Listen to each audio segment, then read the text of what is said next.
네, 예고해드린 대로 오늘 잭슨홀 특집으로 진행합니다. 파월 연준 의장이 금리 인하를 공언을 하면서 시장이 그 기대감들을 일단 반영했지만 아직은 해석해야 될 부분도 많이 남아 있습니다. 이윤수 서강대 경제학과 교수, 문남중 대신증권 리서치 수석연구위원 모시고 전망해 보겠습니다. 어서 오십시오. 안녕하세요. 안녕하십니까. 네, 먼저 교수님께 질문 드릴 텐데 지난 주말 그 잭슨홀에서의 파월 의장 발언, 교수님께서는 어떻게 보셨습니까?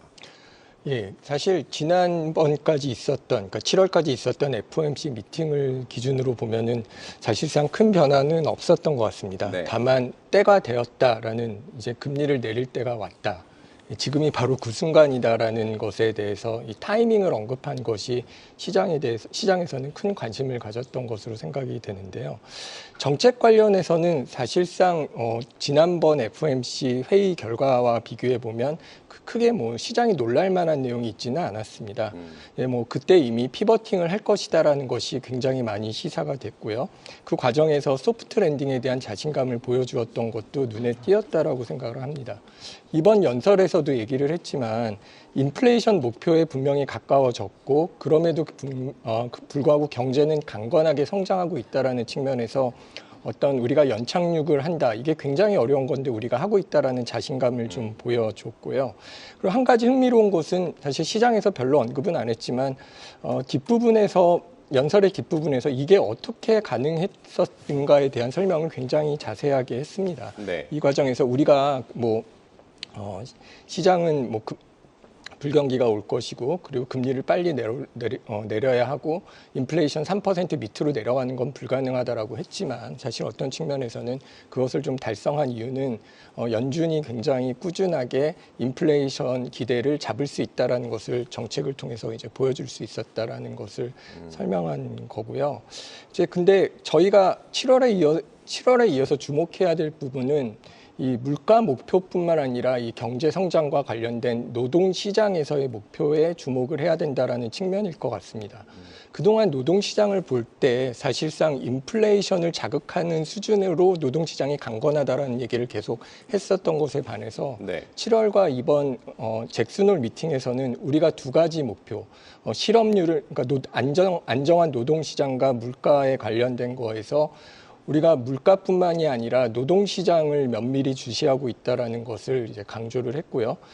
그러면서도 이제 노동시장이 경기 하방의 위험이 있다라기보다는 어떤 과열된 노동시장이 식고 있었다라는 점을 강조를 했습니다. 그러니까 인플레이션의 관점에서 노동시장을 보는 게 아니라 지금부터는 경기의 관점, 그러니까 경기의 하방 리스크를 중심으로 노동시장을 관측해야 된다라는 부분이 중요하다라고 생각을 하고요. 저는 이 부분이 강조된 게 개인적으로는 리스크가 균형을 이루었다. 우리가 노동시장의 하방 위험과 인플레이션의 어떤 상방 위험이 이제는 어느 정도 균형을 이루었다라고 말은 하고 있지만 사실상 노동시장으로 어떤 균형이 좀 더 기울지 않았나. 앞으로는 노동시장을 좀 더 봐야 되는 게 아닌가와 정책도 또한 노동시장을 중심으로 이루어질 가능성이 높다라는 것을 시사한다라고 생각을 합니다. 네, 이번 주 지난주 잭슨홀 미팅 경기 관점에서 노동시장 관측을 강조했다는 점을 언급을 해주셨습니다. 파월 의장 발언 이후 뉴욕 증시는 상승 마감했는데 파월 의장의 발언이 시장 기대치에 어쨌든 부합했다고 봐야 될까요, 위원님? 사실 잭슨홀 미팅은 좀 거시적인 관점에서 얘기를 하는 회의이기 때문에 네. 이번처럼 파월 연준 의장이 직접적으로 금리 인하를 할 때가 됐다라고 얘기할지는 저는 이제 그 부분을 고려하지 않았었는데 그 부분을 언급한 거 보면 아무래도 8월 초에 있었던 금융시장 혼란 역시 파월 연준 의장이 기존보다는 자세를 낮추는 데 영향을 주지 않았나라는 생각을 해봅니다. 네.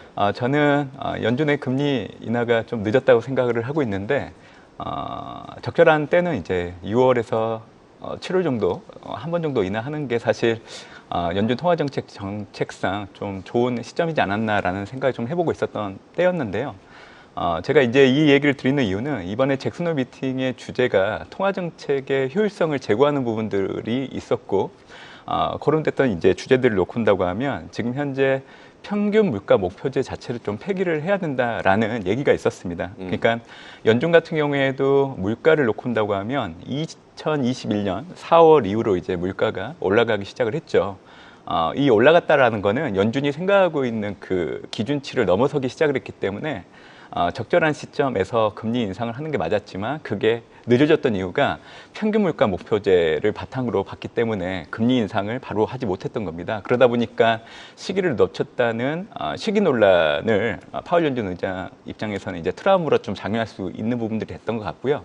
특히 올해 같은 경우에도 사실 중앙은행 입장에서 금리 인하를 하려고 하면 시그널이 분명히 있어야 되는데 지난해 7월달 연준이 금리 인상을 중단했던 그 바탕에는 정책금리보다 소비자 물가가 하회하는 실질 정책금리가 플러스로 바뀌면서 그게 확인됐기 때문에 이제 금리 인상을 중단하게 된 배경이 됐던 거고요. 올해 같은 경우에는 연준이 금리 인하를 단행하는 그 명분을 놓고 한다고 하면 실질 중립금리보다는 실질 정책금리가 상회하는 게 나타나고 있기 때문에 연준이 금리 인하를 해도 되는 상황은 분명히 맞습니다. 근데 이 시그널이 사실은 올해 나타난 게 아니고요. 지난해부터 나타나기 시작을 했거든요. 그렇기 때문에 사실 연준은 지난해 그러니까 현 시점 기준으로 2년 전부터 사실 피봇에 대한 부분들이 언급이 있었는데 그때 당시만 해도 사람들은 관심을 갖지 않았던 상황이죠. 근데 이게 계속 늦춰지고 하다 보니까 이제 최근 발표되고 있는 고용 지표, 이제 통화 긴축에 따른 경제 활동 둔화, 특히 물가와 고용이 둔화되고 있는 부분들이 이제는 지표를 통해서 확인하게 나타나기 때문에 이런 상황이라고 본다고 하면 사실 연준 금리 인하는 올해 당연히 해야 되는 거고 제 개인적으로는 좀 시점이 좀 늦어진 부분들은 있지만 그럼에도 불구하고 잭슨 홀 미팅을 통해서 통화 정책을 해야 될 시기가 됐다라고 이렇게 명확하게 얘기해 준 것 자체는 시장의 기대치를 부합하는 부분들이기도 하고요. 저는 이제 미국 대선 이전까지 미국 주도의 글로벌 증시의 상방 압력이 높아지는 요인으로 충분히 작용할 여지는 있다라고 생각하기 때문에 연준의 피봇, 이 기대감이 증시에 선반영됐다라고 생각하지 마시고요. 선반영된 부분들도 있지만 이 피봇이 현실화되면 이 현실화된 부분 역시 증시에 반영해 나갈 걸로 좀 보고 있기 때문에 이번 잭슨 홀 미팅을 통한 파월 연준의 발언 자체는 상당히 의미 있지 않았나 저는 생각을 해보고 있습니다. 시장 기대치에 어쨌든 좀 부합했다고 봐야겠는데 이번 잭슨 홀 앞두고 과거 이제 잭슨 홀 이후에 시장 흐름을 복귀하는 기사들도 꽤 보도가 됐었는데요. 비슷한 사례가 뭐 팬데믹 전에 2019년이었고 시장이 강세였습니다. 이번에는 어떻게 보십니까? 뭐 시장의 흐름은 동일한 방향성을 좀 보이지 않을까라고 생각을 좀 해보고 있고요. 결국 연준의 피봇, 이게 금융 여건을 완화시키는 또 한 가지 요인되는 부분들이 있고 또 최근 들어서 이제 미국 증시 전망을 할 때 이제 고용 지표나 물가 지표, 특히 고용 지표 수준이 앞으로 어떻게 될지에 대한 부분들에 대한 관심 많이 높아지고 있는 부분들이 있는데요. 지금 현재 통화 긴축에 따른 경제활동 둔화 분명히 나타나고 있습니다. 물가, 고용을 통해서 나타나고 있는 부분들이 있는데 올해 하반기에도 민간 소비 같은 경우에는 지표 자체는 좀 둔화되긴 할 거예요. 근데 지금 현재 가계의 양호한 재무 여건을 놓고 온다고 하면 8월 초에 있었던 것처럼 뭐 경기 침체를 운운할 정도로 급격한 양상 변화는 있지 않을 거를 좀 보고 있기 때문에 저는 연준의 금리 인하, 금융 여건 완화에 또 미국의 경제 월간 지표로 보면 둔화되고 있지만 사실 연준이 금리 인하를 하는 명분 정도로 작용할 여지가 있지 이게 급격한 미국의 경기 둔화로 연결되는 부분들은 아직까지는 섣부르게 해석할 여지는 없다라고 보고 있기 때문에 지금 말씀드렸던 요인들을 바탕으로 이제 올해 미국 대선 이전까지는 좀 증시가 계속 올라가는 흐름들은 나타나지 않을까라고 예상을 해보고 있습니다. 올해 대선 전까지는 어쨌든 증시가 상향 흐름을 보일 것이다라고 전망을 해주셨고요. 파월 발언 보면 앞서 말씀해 주신 대로 그 고용 안정에 좀 더 무게를 두는 모습이었는데 앞으로 그래서 고용 지표를 좀 저희가 눈여겨봐야겠고 교수님께서는 지금 미국의 고용 상황은 어떻게 보고 계십니까? 예, 이것이 경기 침체에 가까운 것이냐에 대한 우려가 좀 있었는데요. 지금까지 연준에서 굉장히 강조하는 부분은 이게 정상화의 과정이라는 겁니다. 사실 그동안 노동시장이 과열이 됐었고 노동시장이 과열이 되어 있기 때문에 인플레이션에 대한 우려가 있었는데 이게 연준이 원했던 과정으로 돌아오고 있다라는 거죠. 이제 노동시장의 과열이 식어야 우리가 물가에 대한 우려가 줄어드는데 그런 것들이 좀 안정화되고 있다라는 거고요. 그림을 보시면 노동시장 실업률이 최근에 이제 4% 이상, 지금 4.3%까지 올라온 것을 확인을 하실 수 있는데요. 이게 그럼 정상화가 뭐냐? 그 정상화의 기준은 되게 애매하겠지만 뭐 우리가 코로나 팬데믹 이전 수준으로 본다면 4% 미만이었던 수준에서 이제 코로나 이전 수준보다는 실업률이 좀 올라간 상태죠. 네. 그러면 이게 이렇게 높이 올라간 게 걱정이냐? 특히 이 실업률이 올라간 게 지난 6개월 동안에 어느 정도 좀 시장이 생각한 것보다 만약에 빠르게 올라왔다라고 한다면 뭐 샤메 법칙 이런 얘기도 있지 않았습니까? 그런 측면에서 본다면 이게 위원님께서 말씀하셨던 대로 실질 금리가 굉장히 많이 올라왔고 사실 실질 금리 수준이 지금 가장 높은 수준입니다. 왜냐하면 우리가 정책 금리는 그대로 머물러 있었을지 몰라도 인플레이션이 내려와 왔기 때문에 명목 이자율에서 인플레이션을 뺀 실질 금리라는 거는 사실 지금 최고 수준으로 올라왔다라고 본다면 노동시장의 압박을 느끼는 건 당연하고요. 그런 측면에서 이런 것들이 나타나는 게 어느 정도 경기가 식는 과정이다라고 본다면 우리가 크게 우려할 이유는 없습니다만 이게 지금 수준에서 안정화가 돼야지 이제 실업률이 올라가는 수준이 조금 올라가는 속도도 좀 느려지고 그 수준도 이게 더 높이 올라가면 안 돼야 그런 더 높이 올라가는 일이 없어야지 우리가 이게 경기 침체로 가는 게 아니냐라는 우려를 좀 덜어둘 것 같은데요. 그 다음 그래프를 보시면 이게 빈 일자리 실업과 관련해서도 사실 비슷한 얘기를 하고 있습니다. 이게 실업, 그러니까 사람들이 일자리를 찾는 것에 비해서 실제로 빈 일자리가 얼마나 많은가를 보면 이게 꾸준히 떨어졌다. 그러니까 사실은 뭐 경기가 조금씩 둔화되고 있는 과정은 맞습니다. 새로운 일자리가 창출되고 있는 속도는 줄어드는 거는 맞는데 코로나 이전을 보시면 그게 어느 정도 지금 수준과 비슷한 수준에서 안정적으로 옆에 이제 유지가 됐었죠. 근데 지금은 이게 꾸준하게 내려오고 있는데 지금 수준에서 어느 정도 옆으로 이제 기어가기 시작해야 되는데 이게 계속 내려간다라고 하면은 우리가 앞으로 경기 침체에 대한 우려가 있을 수도 있다라는 측면에서 이제 면밀하게 주의해야 될 부분이고요.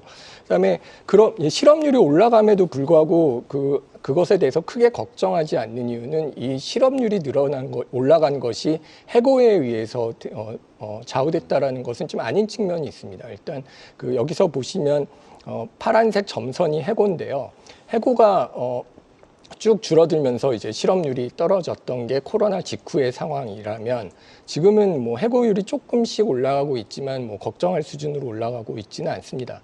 다만 그 자발적 퇴사라는 부분이 코로나 직후에는 쭉 올라왔다가 이게 내려가고 있는데 이게 사실은 노동시장이 안정화되는 것과 관련돼서 대부분의 지표가 좀 후행적이라면 이게 그나마 좀 빨리 반응하는 지표라고 생각을 하는데요. 그것은 자발적 퇴사라는 것은 제가 지금 일하고 있는 자리보다 좋은 일자리가 생겼다는 거죠. 이게 좋은 일자리가 생겼을 때 내가 지금 있는 자리를 그만두고 다른 회사로 옮길 텐데 이 자발적 퇴사가 줄어들고 있다는 것은 예전에 비해서 좋은 일자리가 생기는 확률은 줄어들고 있다는 점에서 이런 어떤 향후의 구직률이라든가 사람들이 일자리를 찾는 속도가 너무 지나치게 떨어지지 않는다거나 그다음에 자발적 퇴사가 지나치게 떨어지지 않는 것이 향후 노동시장이 안정화로 가는 이게 급격하게 노동시장 침체로 이어지는 게 아니라 안정화로 가는 것을 결정하는 데 중요한 지표가 될 거라고 생각을 합니다. 네, 어쨌든 말씀해 주신 것을 종합을 해보면 고용시장이 서서히 식어가는 게 중요할 것 같습니다. 시간은 좀 남았지만 다음 달 6일, 다음 주 금요일에 나올 미국의 8월 고용보고서에 좀 관심이 가는데 위원님께서는 어떻게 전망하고 계십니까? 최근 이제 고용지표를 놓고 본다고 하면 비농업 부분 고용자 수가 7월 같은 경우에는 이 왜곡된 부분들이 좀 있었기 때문에 아마 이번에 발표되는 비농업 부분 고용자 수는 전월보다는 소폭 좀 증가하는 부분들은 나타나지 않을까라고 생각을 하고 있는데요. 결국 허리케인 영향이 좀 줄어들기 때문에 그게 좀 일정 부분 반영되지 않나라고 저는 생각을 해보고 있습니다. 저는 뭐 고용시장과 관련해 가지고 좀 여러 가지 생각을 해봐야 된다고 생각하고 있는데요. 사실 실업률 이게 이제 자유한 실업률이 4.4 정도 되기 때문에 거의 근접한 상황이고요. 또 마이너스 실업률 갭 상태인 걸 감안한다고 하면 지금 현재 나타나고 있는 이런 고용지표, 특히 실업률이 시사하는 미국 경기 침체는 이전과는 좀 많이 다른 부분들은 분명히 있다라고 생각을 합니다. 사무의 법칙 같은 경우에도 뭐 임계치를 상회하면서 이제 미국의 경기 침체를 시사하긴 했는데 과거 경기 침체기 때 사무의 법칙이 임계치를 상회할 때는 노동시장이 위축되면서 나타났던 거고요. 지금 같은 경우에는 일자리보다 더 높은 이제 노동 공급, 특히 이게 이민자 수, 경제활동 참가율이 증가하면서 나타나고 있는 상황이기 때문에 실제적으로 올해 나타난 이 사무의 법칙 자체가 과거처럼 경기 침체기를 시사할 수 있는지에 대한 부분들을 좀 생각을 해야 된다 봅니다. 그래서 저는 이제 9월 달에 발표되는 8월 고용지표를 놓고 온다고 하면 비농업 부분 고용자 수 전월보다는 소폭 올라가는 흐름, 그리고 추세적으로 놓고 온다고 하면 장기 평균 15만 명 형태의 부분에서 계속 움직이고 있기 때문에 지금 미국 고용시장에 대해서 우리가 확대 해석할 여지는 없다라고 보고 있고요. 저는 개인적으로 앞으로 실업률은 계속 올라갈 여지가 있다라고 생각을 해요. 왜냐하면 매년 추산하고 있는 이민자 수가 통계치보다는 거의 2배, 3배 정도 더 월등히 높게 나오고 있는 상황이기 때문에 실업률은 계속 올라가는 흐름. 그러니까 제가 보기에는 과거에 장단기 금리 차가 역전됐을 때 1년 뒤에 이제 미국이 경기 침체 들어가겠다라고 대부분이 생각을 했을 때 그 시점이 지났음에도 불구하고 오히려 미국 경제는 더 양호하게 나왔거든요. 그러니까 이 얘기를 해드리는 이유는 장단기 금리 차처럼 지금 올해 우리가 확인하고 있는 쌈의 법칙 역시 일시적으로는 미국의 경기 침체에 대한 기능들이 좀 오류가 나고 있지 않나라는 생각을 해보고 있기 때문에 일단 7월, 8월 이어서 발표되는 뭐 고용시장의 지표를 가지고 또다시 또 미국의 경기 침체와 연결지어서 짓는 이런 부분들은 좀 자제할 필요가 있지 않나라고 생각을 해보고 있습니다. 네, 미국 경제를 떠받치는 거는 또 소비도 중요할 텐데 고용과도 또 연관성이 있고 지금 미국의 소비 상황은 어떻게 보고 계십니까, 교수님? 사실 그 코로나 이후에 미국 경제를 그러니까 생각보다 견조한 성과를 내고 있는 데는 소비가 굉장히 강건했다라는 측면이 중요하다라고 생각을 하는데요. 네. 이게 소비가 줄어들 것이라는 생각을 사람들이 한 것에 비해서 굉장히 그 떨어지는 속도가 빠르지가 않습니다. 그러니까 비록 성장 속도가 줄어들기는 했지만 여전히 견조한 수준이라고 볼 수 있는데요. 이 경과를 보면 사실 코로나 직후에는 재정 지출에 의존한 측면이 컸다라고 생각을 합니다. 네. 당시에 뭐 금리를 빨리 내리기도 했지만 그 우리가 금융위기 2007년 8년 글로벌 금융위기 이후에 미국 경제가 회복했던 속도를 생각을 하면 굉장히 느렸고 그런 회복이 느린 것이 반복될 거라는 우려 때문에 재정 정책을 통해서 현금을 직접 가구들에게 안겨주는 정책을 했었죠. 근데 그로 인해서 재정 정책을 통해서 소비가 유지가 됐고 그 다음에는 재정 정책이 끊겼어도 사람들이 어느 정도 초과 저축을 했는데 그 초과 저축을 쓰는 과정에서 소비가 이제 지속적으로 이어진 측면이 있습니다. 그래서 이제 소비가 줄어들지 않는 것에 대해서 얘기를 좀 많이 했었는데요. 그 다음에 초과 저축이 줄어들음에도 불구하고 소비가 어떻게 이어졌는가를 이제 살펴보면 사실 카드에 의존한 측면이 되게 높습니다. 예, 그 초과 저축이 줄어드는 과정에서 사실상 미국 소비자들이 신용카드 어떤 빌리는 정도 그 한도를 조금씩 더 올려오기 시작을 했고요. 최근 들어서는 그 한도를 소진하는 소비자가 증가를 하고 있습니다. 근데 이게 그러면 지금까지 우리가 얘기했던 재정 지출이나 초과 저축이 어느 정도 그 효과를 다 했고 그다음에 카드 대출도 한도를 소진하는 소비자가 증가하고 있다라는 측면에서는 소비가 증가하는 속도가 어느 정도 둔화될 수밖에 없다라는 게 우리가 쉽게 예측을 해볼 수 있을 것 같고요. 특히 우려스러운 부분은 지금 그림에서도 보이겠지만 그 맨 위에 파란색이 신용카드 한도를 90에서 100%까지 쓰고 있는 사람들입니다. 이 사람들의 연체율을 그래프에서 보여주고 있는데 그 연체율이 급격하게 증가를 하고 있고요. 이 수준은 이미 코로나 이전에 비해서 높이 올라가 있는 수준입니다. 그리고 그의 60에서 90%, 뭐 한 60% 미만으로 신용카드를 사용하고 있는 사람들의 연체율도 이제 조금씩 올라가고 있다라는 측면에서 좀 소득이 낮은 소비자들은 소비에 어려움을 겪을 가능성이 높다라는 우려가 있고요. 이런 측면에서는 양극화에 대한 우려도 좀 있을 것 같습니다. 사실 프리미엄 브랜드 같은 것을 쓰는 소비자들은 여전히 견고하게 소비 지출을 하고 있습니다만 소득이 낮은 소비자들은 좀 어려움을 겪고 있다라는 보고가 되고 있고요. 그다음에 월마트 같은 경우는 소비자들이 어느 정도 견고한 소비를 하고 있다라고 얘기를 한 반면에 아마존에서는 소비자들이 바겐헌팅, 그러니까 싼 물건을 찾는 행태가 굉장히 눈에 띄게 증가하고 있다라는 내용을 한 것을 보면은 분명히 어려움을 겪는 소비자들의 수는 늘어나고 있고요. 그런 측면에서 이 어려운 소비자들의 소비를 뒷받침하는 것은 소득일 거고 이 소득을 보기 위해서 우리가 조금 전까지 얘기했던 노동시장의 추이와 일자리 그리고 이들이 받는 임금이 얼마만큼 꾸준하게 오르느냐를 관심 있게 봐야 될 거라고 생각을 합니다. 네, 초과저축 소진 이후에 카드에 의존한 소비, 연체율이 높아지는 부분, 그리고 양극화도 좀 우려되는 부분으로 짚어주셨습니다. 시장에서는 소매기업 실적 가이던스로 경기를 가늠하기도 하는데 소매기업 실적은 어떻게 보고 계십니까, 위원님? 지금 미국의 2분기 어닝 시즌 진행 중인데요.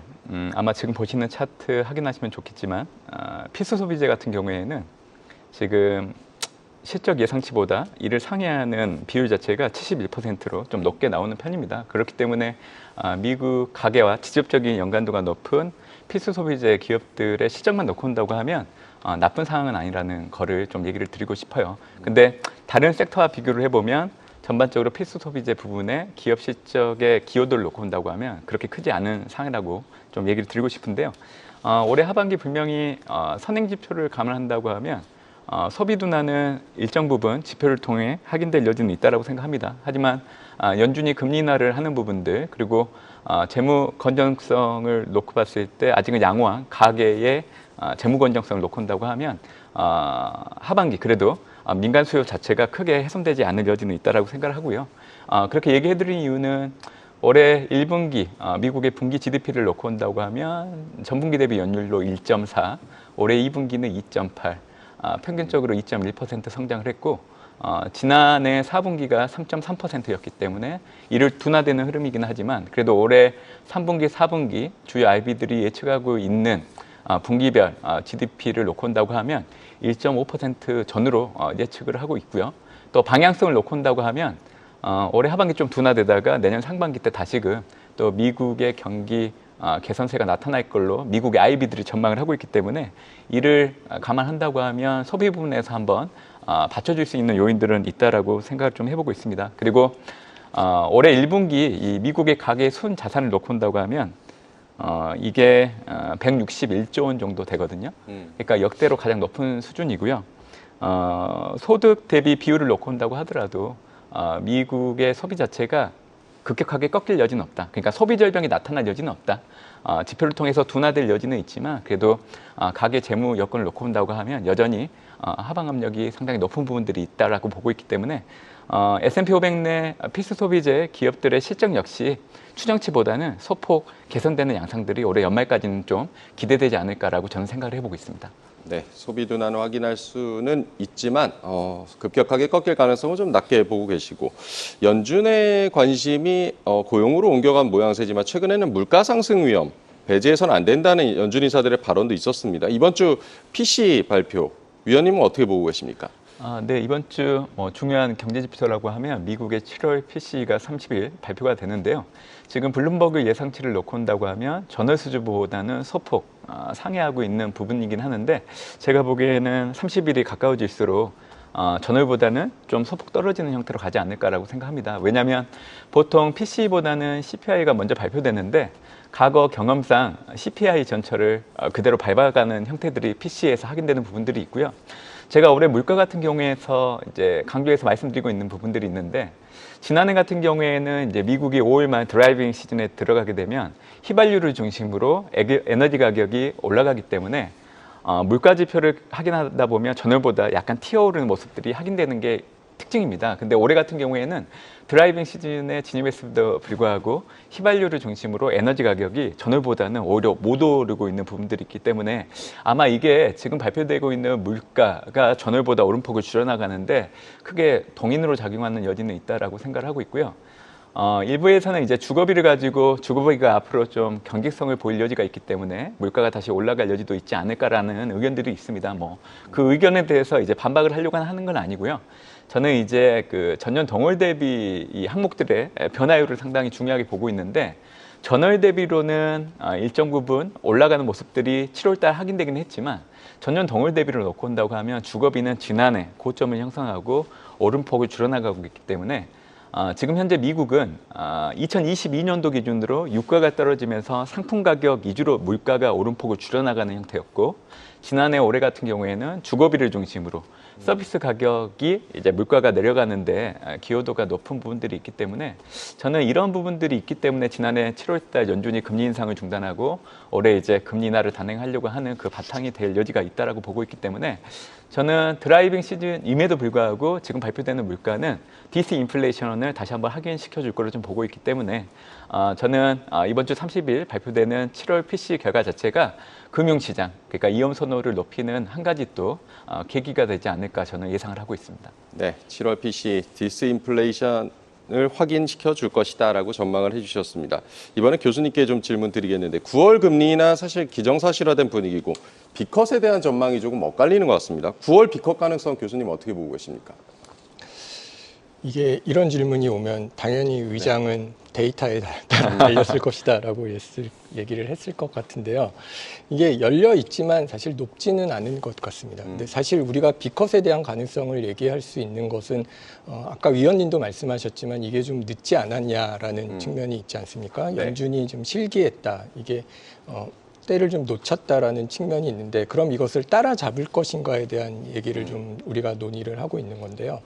근데 한 가지 이게 연준이 그 실기를 했느냐와 관련돼서는 사실 어떤 측면에서는 7월에 내리기 힘들었던 게 이게 커뮤니케이션을 잘 못한 것인지는 잘 모르겠으나 어떤 시장에서 7월에 내릴 것이라고 기대를 하고 있지 않았던 측면도 있거든요. 네. 사실은 말은 하고 있음에도 불구하고 주로 사람들이 많이 보고 있던 페드 와치를 보면은 9월에 내린다는 건 굉장히 확실한데 7월에 내릴 거라고는 예측을 못 하고 있었던 측면에서 보면 연준이 내리고 싶었어도 내리지 못했을 가능성이 굉장히 높았다는 거죠. 왜냐하면 시장은 7월에 내릴 거라고 생각을 안 하고 있는데 내린다는 게 굉장히 좀 위험한 거 아니야라는 우려를 제기했을 가능성이 있고요.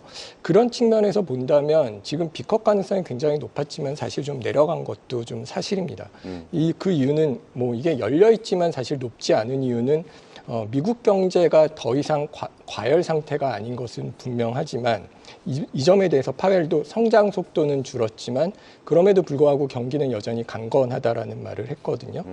그래서 그 이번 연설에서도 우리가 이 속도를 어떻게 할 것인가, 속도하고 그 타이밍을 어떻게 할 것인가와 관련돼서는 데이터를 봐야 되고 앞으로 전망이 어떻게 될 것인가를 확인을 해야 되고 그리고 이 노동시장과 물가의 위험에 대한 균형을 살펴봐야 된다. 이제 물가가 튀지 않을 것인가에 대한 세 가지를 다 볼 거라고 얘기를 했기 때문에 이 자료를 봐야 되는데 지금 실질금리는 매우 높은 수준인 거는 맞습니다. 아까 네. 위원님도 지적하셨듯이 실질금리가 매우 높은 수준이기 때문에 경기에 대해서 압박은 계속 들어가고 있는 상황이고요.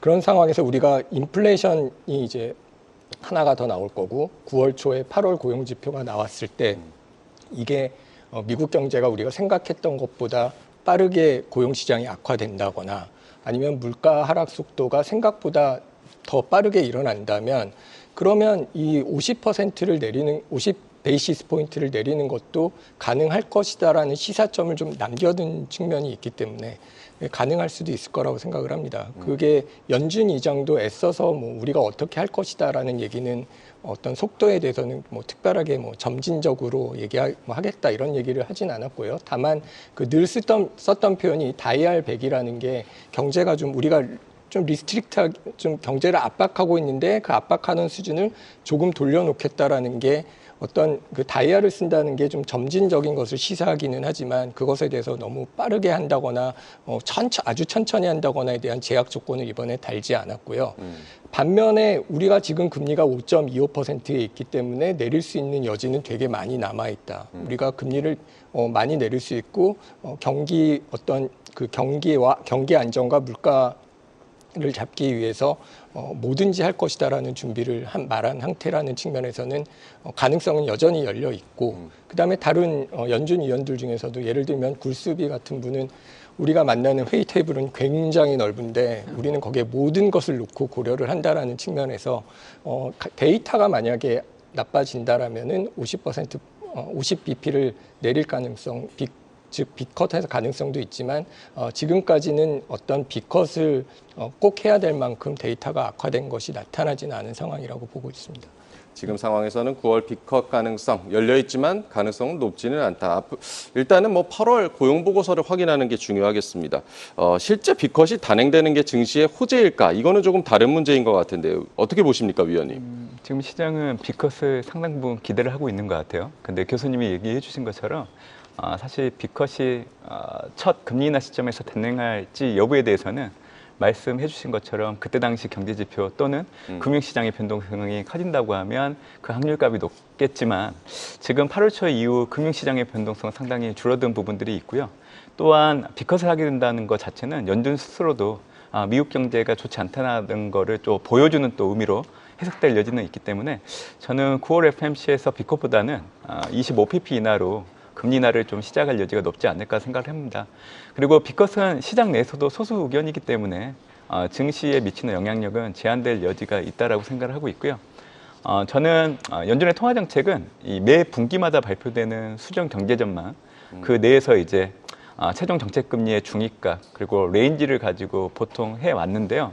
제가 6월 수정 경제 전망을 봤을 때는 사실 상당히 좀 의아했어요. 왜냐하면 그동안은 이제 연준의 통화 정책을 그 레인지 하단을 가지고 좀 많이 했었는데 너무 이걸 가지고 하다 보면 올해 연준이 금리 인하를 못 하거나 하더라도 한 번 정도 하겠구나라는 생각이 좀 담겨 있어서 그래서 저는 좀 보류를 하고 있었는데 사실 6월, 7월 연준이 금리 인하하지 않고 또한 뭐 8월 초 금융시장에 혼란을 겪고 잭슨홀 미팅에서 또 연준 파월 위원장이 통화 정책 변화를 줄 때가 됐다라는 이런 얘기를 본다고 하면 저는 9월 FMC 때 발표되는 9월 수정 경제 전망이 올해 남아있는 기간 동안에 연준의 통화 정책 그리고 이제 내년 같은 경우 인하폭을 어느 정도 가지고 갈지 대략적으로 좀 가이던스를 줄 여지는 있다라고 생각합니다. 그래서 저는 FMC보다는 어차피 이제 금리 인하는 기정사실화됐기 때문에 수정 경제 전망을 통해서 제시되는 최종 정책금리 중위값과 레인지 범위가 상당히 중요하다 생각을 하고 있고요.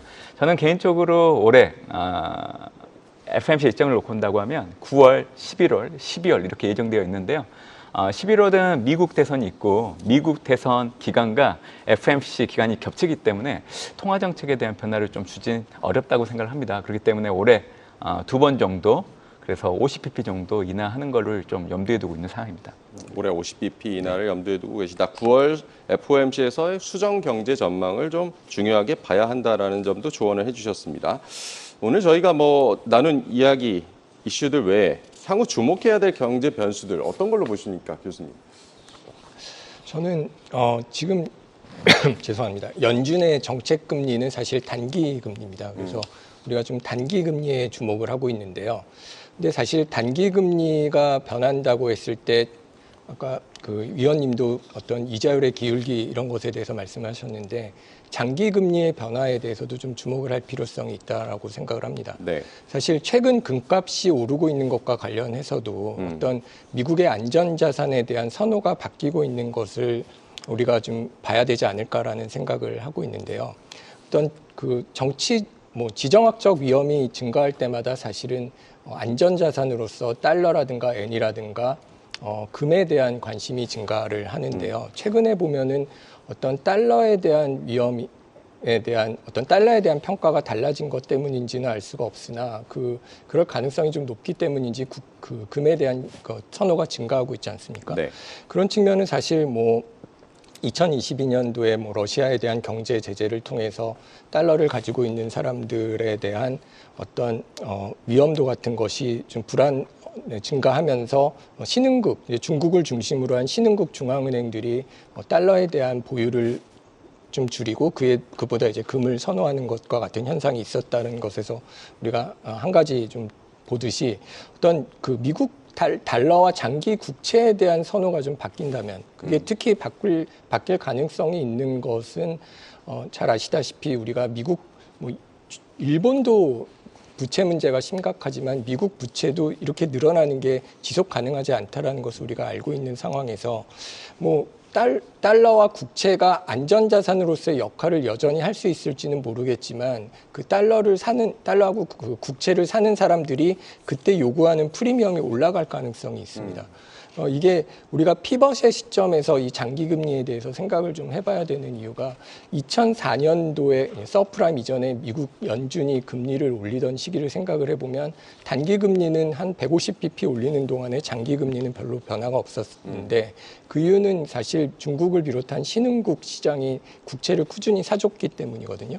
그러면 지금 반대로 그것을 이제 데칼코마니처럼 생각을 해서 단기 금리가 이렇게 내려갈 때 장기 금리가 따라서 내려갈 것인가를 생각을 해볼 때 그런 장기 국채도 이제 여전히 사주는 세력들이 계속 지속적으로 유지가 될 것이라는 점을 고려를 해본다면 예전과는 좀 다를 수 있는 양상이 있고, 그런 측면에서는 어떤 미국의 장기 금리가 연준이 금리를 내리는 것에 비해서, 이것이 뭐 단기 금리가 빨리 내려오지도 않겠지만 그것에 비해서도 장기 금리가 빠르게 내려오지 않을 가능성이 있고, 그러면 시장 금리가 어느 정도 높게 유지되는 수준에서 우리가 오래 살아가야 될 가능성이 높다라는 점을 주시해야 될 것 같습니다. 네, 피벗의 시점에서 장기금리 흐름을 눈여겨보자라고 조언을 해주셨습니다. 금리 인하기에 진입하는 시점, 시장 참여자들에게 어떤 대응 필요한지 위원님께서도 조언을 해주실까요?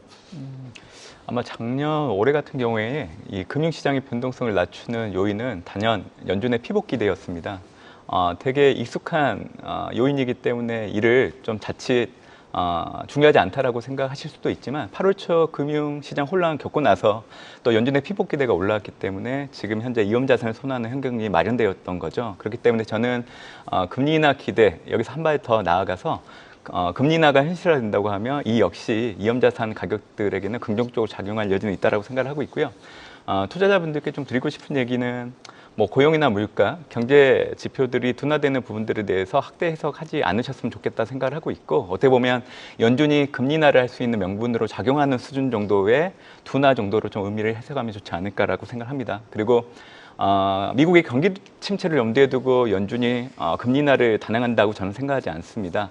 현재 경기 상황을 유지하거나 자산 효과를 좀 유도하려고 하는 목적도 있다라고 보고 있기 때문에, 저는 미국의 경기 순환, 저는 이제 MBR 전비경제연구소가 발표하고 있는 경기 순환을 가지고 미국 경기를 좀 전망을 하고 있는데요. 올해 6월달 기준으로 51개월째 경기 확장에 놓여 있는 게 지금 확인되고 있는 상황이기 때문에 80년 이후 평균적으로 이제 7년 1개월 정도 미국 경기 확장이 지속된 걸 놓고 본다고 하면, 나무보다 숲을 놓고 봤을 때 2027년 6월 정도까지는 미국은 경기 확장에 놓일 여지가 있다라는 거를 좀 가늠할 여지가 있습니다. 그래서 저는 이거를 염두에 두고 이제 금융시장에 대한 전망들을 좀 해보고 있다는 부분이고요. 이제 28일 날 또 엔비디아 실적 발표 나오는데, 엔비디아 닷컴 버블과 비교하면서 고점 논란 분명히 있긴 있는데요. 그때와 많이 상황이 다릅니다. PER을 놓고 본다고 하더라도 여전히 낮은 수준이고요.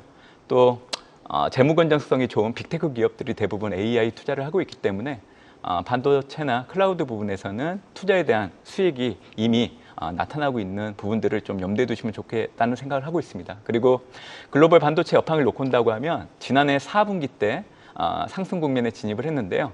보통 상승 국면에 진입하게 되면 분기로 놓고 봤을 때 8개 분기에서 9개 분기 정도 지속이 됩니다. 이 얘기는 결국 내년 3분기, 내년 4분기 정도까지는 반도체 여파이 상승 국면에 놓여 있을 여지가 있기 때문에 한국의 삼성전자, SK, 하이닉스도 해당되겠지만 엔비디아 기업의 실적과 주가들은 앞으로도 좀 상방 압력을 받을 여지는 충분히 있다라고 생각을 하고 있거든요. 그래서 저는 올해만 놓고 본다고 하면 일단 미국 대선 이전까지는 여러 가지 자산들이 있는데, 자산 선호도를 놓고 봤을 때 주식이란 부분들을 우선적으로 놓고 보시는 게 좋지 않을까 생각을 해보고 있습니다. 네, 미국 대선 이전까지 주식을 여전히 좀 긍정적으로 봐야 된다라고 조언을 해주셨습니다.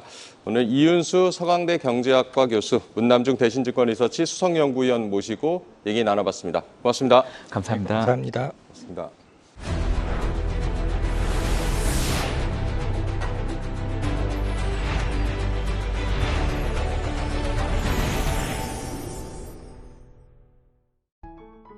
계속해서 다양한 경제 이슈를 알고 싶다면 구독과 좋아요, 알림 설정 부탁드립니다. AI 캐스터 권미정이었습니다.